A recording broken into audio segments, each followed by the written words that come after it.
नमस्कार दोस्तों, केटी voice stories में आप सभी का स्वागत है। आज की हमारी कहानी है दो बहुएं। रोहनी, शालू जल्दी आओ, ये देखो पापा जी तुम दोनों के लिए कितना सुंदर तोहफा लेकर आए हैं। आवाज सुन रसोई में काम कर रही दोनों ही बहुएं बाहर अपने सास ससुर के कमरे में आ गई। रोहनी की शादी अभी कुछ महीने पहले ही हुई थी, तो ये उसका पहला करवा चौथ था। इसलिए हमने सोचा कि उसके लिए कोई अच्छा सा उपहार लिया जाए। बाकी जेवर तो अभी शादी में बहुत सारे ही बनवाए थे। डायमंड अंगूठी तब रोहनी के लिए नहीं बन पाई थी, इसलिए मैंने ही पापा से बोलकर मंगाई है। रोहनी और शालू की सास नैना जी ने कहा, अब काम बाद में होता रहेगा, चांद निकलने ही वाला होगा। जाओ तुम दोनों पहले तैयार होकर पूजा कर लो, फिर सब एक साथ ही खाना खाएंगे। दोनों ही बहुओं को अंगूठी सौंपते हुए नैना जी ने कहा, रोहनी इस घर की छोटी बहू है, जिसकी शादी को अभी बस 6 महीने ही हुए हैं।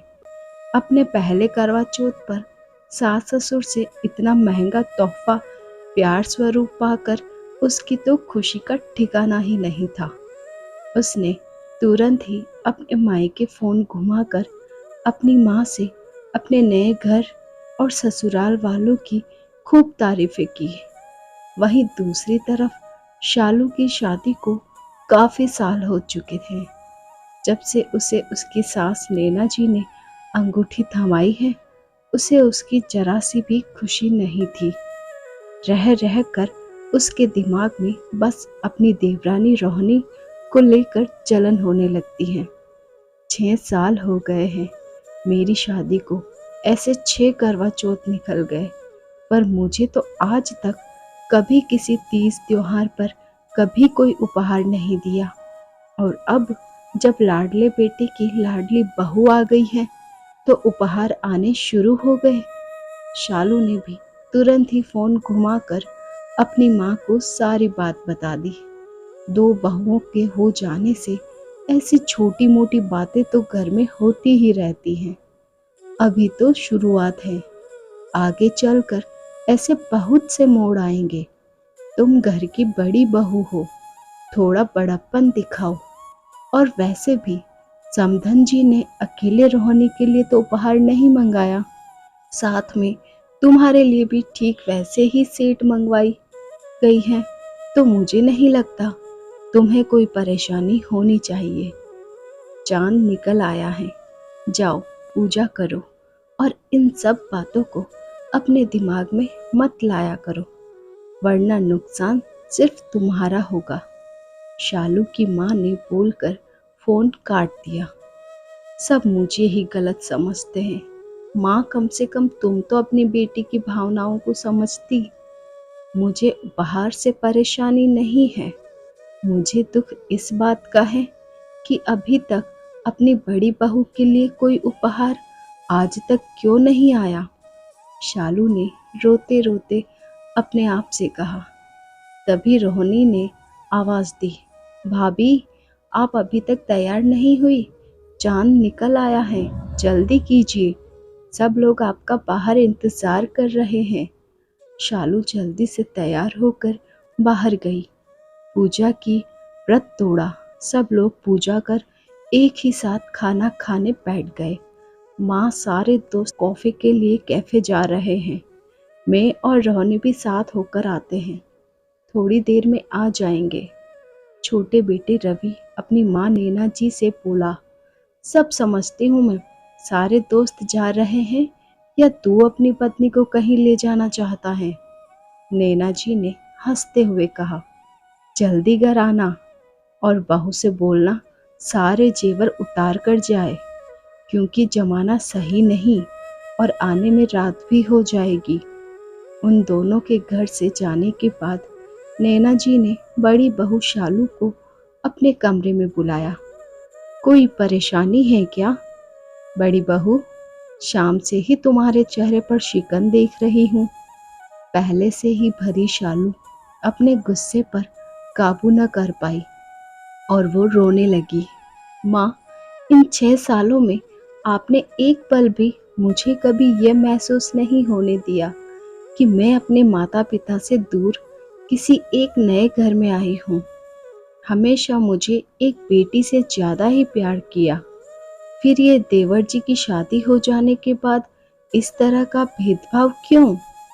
आपने पहले तो कभी मुझे किसी त्योहार पर कोई उपहार आदि नहीं दिया, फिर अब क्यों?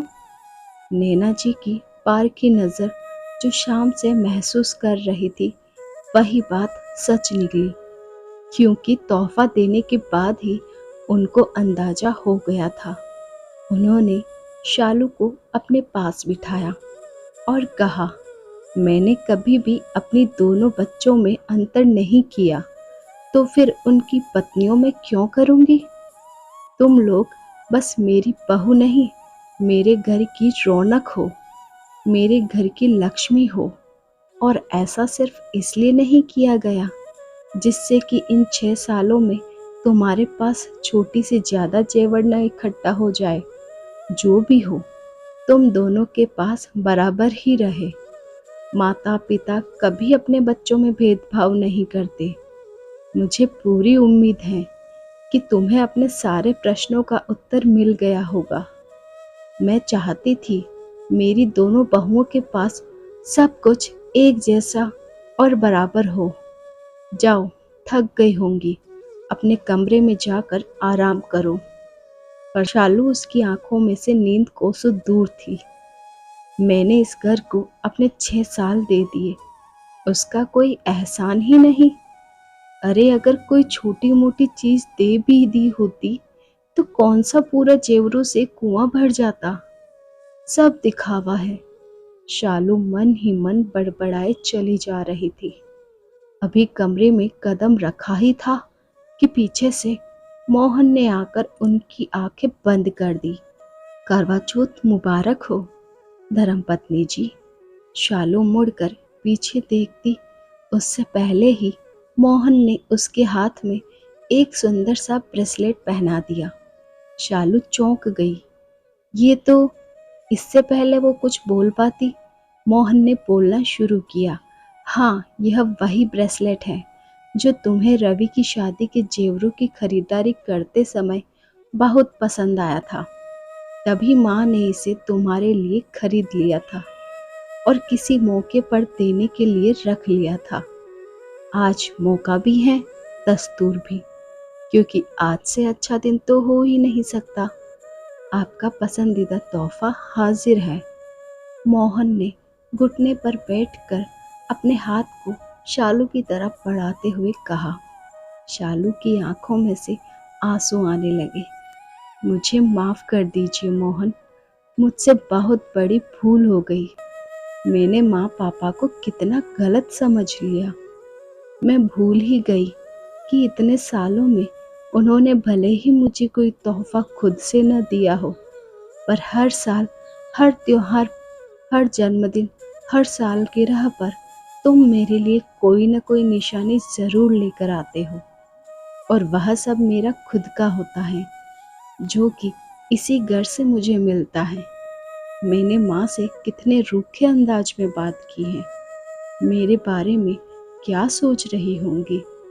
शालू ने रोते हुए कहा। उसकी चिंता तुम्हें करने की कोई ज़रूरत नहीं है। माँ अपनी बड़ी बहू को खुद से भी ज़्यादा अच्छे से पहचानती है और वह खुद भी इस दौर से गुजर चुकी है, तो उनसे ज़्यादा इन सब बातों को इतने अच्छे से कोई नहीं समझ सकता। मोहन ने शालू की आंखों में लुढ़क आए आंसुओं को पोंछते हुए कहा, तुम ज़्यादा परेशान ना हो। मुझे इस बार आइसक्रीम खिलाने नहीं ले चलेंगे मिस्टर हस्बैंड?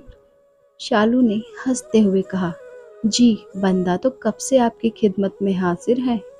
दोनों एक साथ मुस्कुराए और घर से निकल गए। सुबह सब कामों में फुर्सत के बाद जब शालू ने देखा सासू माँ अकेले हैं अपने कमरे में, तो उनके पास गई और बोली, माँ, मुझे माफ़ कर दे, मैंने आपको कितना गलत समझा। आपसे गुस्से में बात की। नैना जी ने शालू का हाथ अपने हाथ में लेते हुए बोली, मुझे पता है मेरी बेटी का दिल बहुत साफ है।